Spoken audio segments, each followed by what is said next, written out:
এটা আমার কষ্ট অংশ বিশেষ আসলে আমি শুধু আমার আব্বা বাবার একবার মুখটা দেখতে চেয়েছি। মুখটা দেখবো, একটু হাত দিয়েছি, ধরবো, মেরে ফেললো, কিন্তু এভাবে মারার কি দরকার ছিল? মেরেই ফেললো তখন। আমি শুধু একবার হাত দিয়ে ছুঁয়ে দেখতে চেয়েছিলাম যে আমার বাবার মুখটা একটু হাত দিয়ে আমি একটু ছুঁয়ে দেখবো।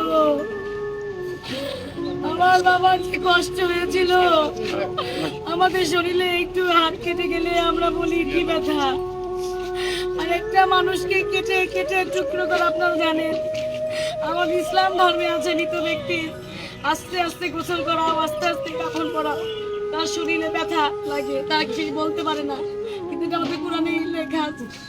আর এভাবে মৃতদের প্রতি এইভাবে কেটে কেটে টুকরো করা আমি জীবনে বলতে